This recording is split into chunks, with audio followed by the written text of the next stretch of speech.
Hi అండి, అందరికీ నమస్తే. అందరూ ఎలా ఉన్నారు? బాగున్నారా? మేము బాగున్నామండి. ఇంకా ఈరోజు లక్షవారం కదా. మొన్న మామయ్య గారికి బట్టలు పెట్టినప్పుడు వీడియోలో చెప్పాను కదండి, లక్షవారం పంతులు గారు దీపం పెట్టుకోమన్నారు అనేసి. ముందు రోజు ఇంకా ఇల్లు గుమ్మాలన్నీ కూడా శుభ్రం చేసుకుని గుమ్మాలకు పసుపది రాసాం అనమాట. ఇంకా తర్వాత ఇంక ఉదయాన్నే స్నానం చేసి ఇంకా ముందైతే మామిడి కొమ్మలు కోసానండి. మామిడి కొమ్మలైనా అరిటాకులైనా ఇంటి దగ్గరలోనే ఉంటాయి మాకైతేనే.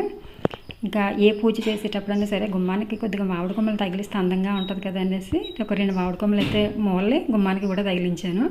తర్వాత ఏంటంటే మళ్ళీ ఫస్ట్ టైము మనకు ఇన్ని రోజుల తర్వాత దీపం పెడుతున్నాం కదా అనేసి కొంచెం పరమాన్నం కూడా చేశానండి. చూస్తున్నారు కదా, సింపుల్గా పరమాన్నం అయితే చేశాను. ఇంక నేను పరమాన్నం వండేలోపు చిన్నమ్మాయి అయితే ఇంక మూలంతా కూడా చక్కగా ఇలా సర్దిందనమాట.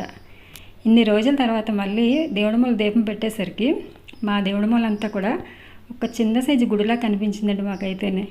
చాలా రోజులు అయిపోయింది కదా దీపం పెట్టి. ఎప్పుడైనా సరే ఇంట్లో దీపం పెడితేనండి మనశ్శాంతిగా ఉంటాం. దీపం వెలగింది ఆ ఇల్లంతా కూడా బోసిపోయినట్టే కదా ఉంటుంది. ఇంకా పరమాన్నం అయితే చేశాను కదా, దీపం పెట్టేసి పరమాన్నం అయితే ప్రసాదంగా పెట్టి కొబ్బరికాయ అయితే కొట్టేశాను. ఇంకా దేవుణ్ణి అయితే ఫస్ట్ ఒక్కటి కోరుకున్నానండి. అదేంటనుకుంటున్నారా? ఏదైనా సరే ఎలాంటి పరిస్థితుల్లో ఉన్నా సరే నీ పూజకైనా నీ దీపారాధనకైనా నీ సేవకైనా మమ్మల్ని దూరం చేయొద్దు తండ్రి. నీ పూజ అయినా నీ సేవ అయినా చేసుకునే భాగ్యాన్ని కలిగించాను మాత్రం దండం పెట్టుకున్న దేవుడికైతే ఫస్ట్. తర్వాత అందరూ బాగుండాలి, అందులో మేము ఉండాలని మనస్ఫూర్తిగా దండం పెట్టుకున్నానండి. చూస్తున్నారా మాకు దేవుడి వల్ల ఎంత బాగుందో, చక్కగా అందంగా కనిపించిందండి. ఈరోజైతే మాకు ఈవేళ చెప్పాలంటే ఒక పండగలా కనిపించింది మా దేవుడి మళ్ళీ ఇలా చూసేసరికి.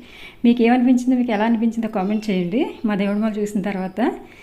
ఇంకా టిఫిన్గా అయితే పరమాన్నం తిన్నాను అనమాట. ఇదండి ఈరోజు వీడియో. నచ్చితే ఒక లైక్ ఇచ్చి షేర్ చేసి సబ్స్క్రైబ్ చేయండి. నచ్చిందో లేదో కూడా కామెంట్ చేయండి.